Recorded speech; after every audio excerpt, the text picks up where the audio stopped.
Emmy nominee Thomas Middleditch, Silicon Valley, HBO's great comedy series, and comedy series nominee. How did you? I mean, you know, the last 2 years we've seen Silicon Valley at the Emmys, writing, directing, comedy series everywhere. It just hasn't broken into acting races, and you were the first man to do it right away. Season 3. How was? I mean, was it expected at all? Were you even paying attention? How did you find out? All that good stuff. Well, yes, we are notorious Emmy Award losers that we hold in quite high prize at the organization. Am I coming in pretty choppy? I'm using the hotel's internet now. I'm good. No, you're good. Um, and then as for me and like the nomination, yeah, total surprise. I wasn't expecting it at all. Nothing, yeah, it came out of left field. What about your cast? How did they react at all? Were they They sending were you like, text messages? "What? Him? Unbelievable!" Yeah, I just got a lot of hate mail from my cast. No, everybody's happy. Everybody's happy. I'm happy the show as a whole has been got the nod as well. So it's cool. It really is cool. It's a team effort. It's always nice to get a little sort of little bit of recognition. But I'd be more than happy if this was all it was. This is cool. Yeah, I got to tell you, that was one of the highlights of the nominations announcement for me was seeing that happen because it's the show has been getting such great praise and has gotten it from the Emmys, but as Ralph said, the acting is where it hasn't. The Emmy voters hadn't woken up to it yet. So hopefully this leads to more in the future. The episode you submitted was The Empty Chair, episode 5 of this year. What led you to choose that one as your episode submission? Well, to be honest, I think in the package since the show's been nominated, I guess they get whatever 6 episodes or something or 8 episodes, and in that is another one of my favorites. Although I think it's called Bachmanity Insanity. That's like with the face plant and all that kind of stuff. There's some good moments in that, but in some of the other episodes, either Richard is kind of like he's either a B story or kind of doesn't have enough. What led me to do The Empty Chair is like that is very much kind of Richard the character's desires laid out in front of him. The seat is open again, and he desperately wants it to be him, and then he not only falls on his own sword, but like takes his sword out, puts it on the ground, and then slowly lowers himself onto it. That's the episode with him running his mouth to the reporter and just completely digging his own grave. How many metaphors can I use that are quite grim? But yeah, that's what led me to it. Is like the other little bits that are my favorite bits throughout the season are kind of included in the show package, but that's the episode that is really kind of about Richard's journey, I feel. You know, and in that episode, we saw a lot of really great. Well, actually, the whole season we've seen a lot of really great new stuff from you that we haven't really seen too much in season past. I mean, you've done it, but I'm mainly talking about the physical comedy. I mean, you know, at that last scene you had where you were introducing yourself to your new employees from around the world, and you sit on the CEO chair and then tumble over. But then you had the episode where you went on the date and you fell down the stairs. You know, you've got the one you were just talking about where your hands slip out from under you on the desk. Seemed like there's just a lot more physical comedy that you've been able to do this season. It reminded me, and I think that's why I love the show so much, is because it does implement stuff that we don't see as often. I mean, one of my favorite shows of all time is Three's Company, and it's because of John Ritter's physical comedy, and then you this season reminded me a lot of that, which is why I loved it. And could you talk a little bit about, like, was it your idea to bring more of that in there, or was it the writers that were bringing it in? I mean, in the end, the writers brought it in. It's been after a few years of me probably trying to squeak it in here and there. Like, I think anyone who knows me from like UCB improv live comedy world probably expects me to be pretty hammy. Like like I'm pretty broad when it comes to that kind of stuff. But you know, the character of Richard and the tone of the show is much more subtle. And to be honest, I think that works in the favor of physical comedy, because if it's super wackadoodle, sometimes physical comedy just sort of feels like par for the course. Not to say that it can't be good if it's a super wacky thing, but what's been nice is in these moments that we found in the third season, they kind of stand out a little bit more, and because it's all a bit more contained, a smaller thing can happen to seem kind of crazier. So yeah, I've loved it, regardless of whether it's where it came from. I've thoroughly enjoyed it. It gives me something to do, because a lot of the seasons, well, a lot of the episodes and stuff, everyone gets to be funny, and then I have to come in and be like, guys, we gotta get back to work, you know. and I'm like, everybody's seeing these like funny jokes, and I'm like, damn, let me do something. So I'm happy that at least I got to contribute to the comedy meter this time around. When we talked with one of your co-stars a couple months ago, Zach Woods, and what's really interesting about talking to him was talking about pieces that he improvised. The only thing is that he doesn't watch the show. And so, like, whenever we would bring up something that we liked, he'd be like, "Oh, I'm glad that made it in. We improvised that." Yeah. And I'm wondering. I'm guessing because a lot of the people on the show have that background in things like UCB, like you and Zach have. Is there a personal favorite thing that you've improvised that actually made it in, and you were like, "Oh, I'm really happy that made it in"? Ooh. It doesn't have to be this season. It could be from the first two as well. Well, you know, my approach to improv in regards to like film and television is different than on stage. Like on stage, it's like, you know, without selling out the scene or the bit or whatever, like anything to get a laugh kind of thing. But you know, because in film and television, you're playing a character. I can't stand when improv sort of feels like you can see actors trying to like throw in hilarious lines. So I really try and make sure it's from the character. And Richard isn't that pithy. He's not like, yeah, like, you know, like he's a bit more nervous and in his own head. But all that said, like I'm not trying to rewrite the script or anything. I'm just trying to add a little bit of something onto it. I really liked this last season, the scene with Richard and Winnie, the Tabs versus Spaces episode, and how he, you know, he's like trying to say there's nothing wrong, I'm fine with spaces, it's totally fine, and he goes on that rant about whatever Hitler and the Nazis and all that. That's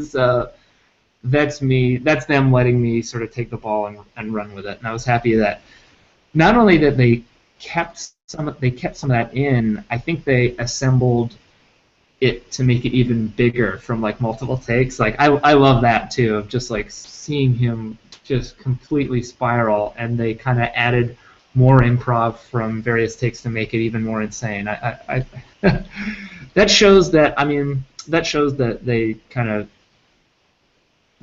you know, value the comedic, I guess, experience that we're bringing to it, which is like, it's always nice, you know. It always sucks when you run up against directors or showrunners or something who are just like, just say the line. You're like, but I've been doing it for a while. I promise, I know what I'm doing.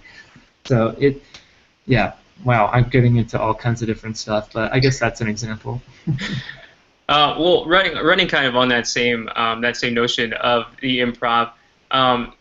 You know, being on Silicon Valley and not having that instant feedback that you get from an audience as you do an improv, do you ever find that a little bit difficult, or second guessing yourself as to, is this funny enough? Should I do it this way? Because you know right away when you're up on that stage, but here you don't. Yeah. Well, I mean, comedy. You know, I've been thinking about this, but in kind of like comparing it to something else. Because like I still feel with comedy, even if there's not an audience there, I still feel, especially if there's someone else there, to be like, that was funny, right? For them to be like, yes, that was. Like I still feel confident in it. The times when I'm not confident is when it's like when it's not funny. It's like dramatic in some way, you know. That's when I'm going to the director being like, "Is it good?" You know, like, "Tell me if it's good. I have no idea. I have no way of knowing." Yeah, it's anything but comedy where just doubt and lack of confidence creeps in. So, but yeah, audience or no, I know what's funny, or at least pretend that I do. Well, you're the Emmy nominee, so I would assume you do. So you could just that's what's great about this now. You could just use that as a justifier for practically anything now. It's pretty much how I introduce myself. I am now Emmy Award nominee Thomas Middleditch, and you must pay. Exactly. That's what what's the guy from Flight of the Conchords? Brett McKenzie. And when he won his Oscar, like he started a thing where every time someone introduces him, they have to introduce him now as Academy Award winner Brett McKenzie. As he did. One of my other favorite things about this season was the bringing on of guest star Stephen Tobolowsky, who's just this magnificent character actor, and he was such a highlight of this season. It seemed like he was an amazing person to work with. What was it like? What was it like working with him, and what kind of I guess the word spirit did he bring to the production? Oh. Well, I mean, it was super cool. I mean, it's always nice to when you meet someone who not only have you seen a ton of their work, but I mean, some of it's probably influenced you quite directly in some ways. It's always nice to sort of when you kind of want to chat about like just anything that's been in their lives up to this point. They're actually game to do it. They're not just like, yeah, Groundhog Day was weird. I don't know. See you later. Like it's like he's willing. We're like willing to kind of just chat and sort of like, I guess, see each other on a more peer level. But it was actually really fun because he brought that kind of energy of experience and also kind of intimidation, which is what Richard needed with that character. You know, like it's intimidating to like hang out with Stephen Tobolowsky just because he's like you're like whoa. You're Stephen Tobolowsky. But yeah, it was great. He had a lot of great stories about just life and comedy, and yeah, it was a trip. It was cool. Now, you know him as kind of the new CEO of Pied Piper, and your clash with him during the first half of the season. I mean, we saw a lot with Richard in terms of more layers and more depth than we have in previous seasons, because like you said before, he was kind of always the I guess cautious one of the group and trying to steer everybody in one way. But this season, they just gave you so much more. You know, the creators, the writers gave you so much more to play with, and brought Richard into a whole new, you know, different light. Again, with the physical comedy, with letting you improv more. You know, your sometimes dramatic scenes where you have these breakdowns, like the one, you know, even though there were still small things of comedy, but when you were trying to chase her in the car to have the recording erase. And my favorite thing was, mainly because it epitomizes a lot of what I think Silicon Valley is that when you stand behind the car and you're like, I'm not moving until you're gonna have to run me over until you erase that, and then she just pulls out in the front and drives away. Because I feel like sometimes with the show, Pied Piper gets there, and we're all rooting for Richard and the team to get there, and then just something happens where it just steers off in the other direction. Does you know? First of all, how is it like getting so much trust from your writers to do more and to explore different, you know, things that may not be as comfortable, like the dramatic side, and then you know, to have these moments where, I mean, do you ever get frustrated too, where you're like, damn it, we were so close there? Oh yeah, I remember when we first read that Skunkworks episode, and then we're all on the table read, and then we get to the end, and you know they fall down, they trip, and the Skunkworks thing ends like within that episode. We were all like, oh, we thought it was gonna be Ocean's 11. It's like, nope, not at all. I think that's the tightrope that the show walks, because I mean, there are some who would argue that like Richard Hendricks isn't fit to lead any company whatsoever. I mean, the mistakes he's made are so monumental, but he's always given a second chance just because he's a great coder and they managed to pull some miracle out at the last minute. And the line that the show walks is like, how much of that can you push before people are like, I don't buy that whatsoever. Failure is funny until it's just like too impossible and too constant that you can't even root for someone. But yeah, I mean, it's been awesome. I mean, the more opportunities to explore all the different facets of Richard, the better. I mean, it's kind of cool. Like, I don't think Richard is going to have like a Breaking Bad story where he suddenly, gets back at all the people who've wronged him. I think he's had these opportunities to, when he could have used the bots and gotten away with it to bump his users, and he's just gotten a few opportunities where he could be badass, but he doesn't, because he's got a pretty strong moral compass, regardless of what anyone else thinks of his moral compass. He's very strong in his.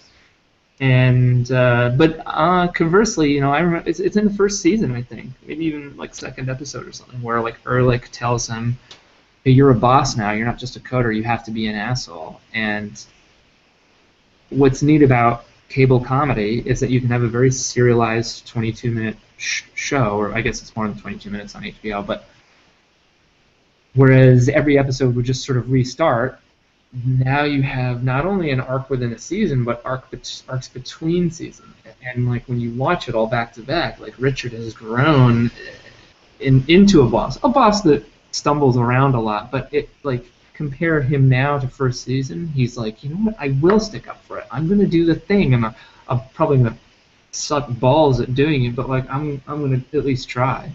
Yeah, so that's cool.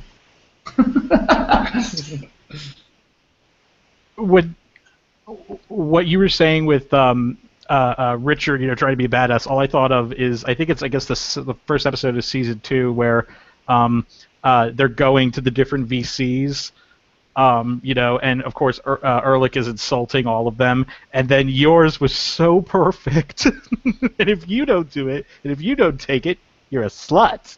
It just hit all the right notes. Yeah, that's improvised by mind you, because I was thinking like that's kind of funny you notice that, because Ehrlich is so at one with his dickishness and his boorishness, and he's so at one with like calling people all kinds of terrible things. And then Richard is like, okay, it's working. Okay, well, let me have a crack at it too. And then it's like that nervous thing. It's like when you see someone who's kind of uncoordinated, like work themselves up to like kick a ball, and they're like, oh yeah, okay, I'll kick it, and then they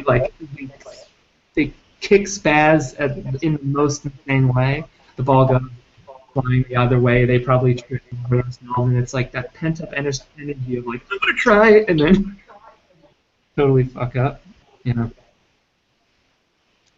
I do have to ask about one of the scenes from this season that I'm just going to be blunt. What was it like? How did this scene with the horse fucking come around? How did that? Because that was just like, when I was watching that, I'm like, they're really doing this. They're going for it. Okay. Yeah. We had to top the monkey jacking off with a cybernetic arm from last season. It's one of the benefits of shooting for paid cable is that you can show horse dicks and copious amounts of horse semen spilling out of horse vagina. I mean, it's what we've been dreaming of. You won't get that on NBC, baby. The logistics of it, happy to say, is that was a green screen, so they went out and filmed that separately. So Stephen and I didn't have to watch two horses have sex for 3 hours or whatever it was. Here's something that I think is really interesting, but I don't know. I've kind of already told this story. so I don't know if it's worth it. But like, I learned that in horse breeding, I guess at high levels of horse breeding, there's actually three horses involved. There's the mare, there's the like the stud, right? The thoroughbred stud that they want the semen, the juice, and then there's like a warm up. There's a warm up horse that fucks the mare for a little bit and gets it ready. And then when the mare is good and ready, they yank him out of there and throw the thoroughbred in there to like finish the job and let its semen fill up the mare. And then what I love about this story and how cruel it is that the warm-up horse just gets sent out to pasture to just like they just have hooves. They can't like finish the job themselves, so their life is actually getting built up to ejaculate, and then just like running around a field being like, oh damn it, you know. I think that, to me, that is actually a perfect metaphor for like Pied Piper. You know what I mean? Like for the guys. They're just constantly warming up and then like live with blue balls. Constant blue ball. Yeah, Full yeah. circle. Well, that would make sense why I was in there. Yeah, it's meta. It's meta. My last question is, the Silicon Valley this year was the second most nominated comedy series of the year, getting 11 nominations. You guys keep climbing up in Emmy nominations, and again, finally breaking into the acting category. I guess on a personal level, how does it feel to know that not only is the show connecting with this large kind of crazed fan base, but with peers within your industry that are, have loved it since season one and just keep, awarding it more and more? It feels good. I mean, I don't think the motivation is like, oh, let's see how much praise and awards we can get. Although, all that means is that the show gets to continue, and that more people watch the show, and that by the end of it, when the dust settles, that's more people to be like, that was a really great show, which feels awesome. I mean, I know a lot of times, especially in TV, you can get a gig and it's sweet, it's paying, and like you're on a TV show, but like no one watches it, and you're stuck on it for like 5 years, and you're like, what the hell am I doing? It's hard to complain because you get paid and you can do what you like to do for a living. But man, when people sort of sing its praises, it feels a lot better. It feels just like, who is it? Is that Sally Fields? You like me? You really like me? I mean, it just feels like that, which is like the total insecure comedian actor that many of us are, of just like seeking approval. So in that respect, it's pretty neat. And if we can win some awards, that just means that the show gets elevated enough so that more people like it, hopefully. And I mean, like if I win, I mean, just expect the next Hollywood tyrant, to be honest. Are you going to change your name to then Emmy winner Thomas Middleditch, and like on your driver's license, phone bill, everything else? Yeah, it'll be in quotes, in italics, and underlined in bold. There you go. My last question has to do with, I always find it interesting, how sometimes people get very associated, sometimes uncomfortably closely associated with the characters that they play. Like people just think that they're playing themselves essentially, and of course I know having heard you on other things, like I've listened to you on Comedy Bang Bang and other things. I know you are not Richard by any means, but is there any like similarities that you've seen in the character that's been in the script and you go, oh, that's kind of like me? Yeah. I mean, in some ways I'm a bit tightly wound. Like I get super obsessed with certain things, and if it doesn't get my way, I have a private hissy fit. What's more interesting is the relationship I have with the other castmates. Like Richard and Ehrlich have a shockingly similar relationship with me and DJ, and same with Richard and Jarrett, like me and Zach. Like Zach kind of can be this like nurturing little mother that I'm like, ah, mom, you know. But also he's super funny and smart that I'm also genuinely impressed by. And you know, me and TJ, I mean, the amount of times he does something that oversteps my personal boundaries, and I get off in a tiff with him, and then he makes up for it in this like incredible way, and I'm like, oh, we are very close friends. You know, that is like a weekly occurrence. You know, we've known each other for a very long time. So that in a way, you know, that's kind of something. I remember in first season we were shooting that scene where like Kid Rock is at the big fancy party, and you know, there's a lot of downtime when they're shooting that thing. And Mike Judge, he comes into where we're all hanging out, and me and Martin are just playing Magic the Gathering, you know, pretty nerdy. And Mike just goes, life imitates art. And then he just turned on his heels and walked away. So I suppose in the nerdy Venn diagram, I'm pretty similar with Richard, although as opposed to programming, I like, you know, Dungeons and Dragons and stuff like that. Well, hey, we appreciate you taking the time to chat with us. Emmy nominee Thomas Middleditch, italics, bold, underline, and Gold Derby Award nominee for Best Actor this year. Can't forget that. Probably the most prestigious of them all. It's almost as prestigious as the Robot Wars Giant Nut thing. You know, BattleBots. I mean, BattleBots. Well, again, thanks for joining us, and congratulations on the success of the show, on the Emmy nominations and your individual nominations. We wish you the best of luck and hope to talk to you again soon. Thanks. I'll next time I chat with you, I'll be hoisting my consolation prize, whatever that might be.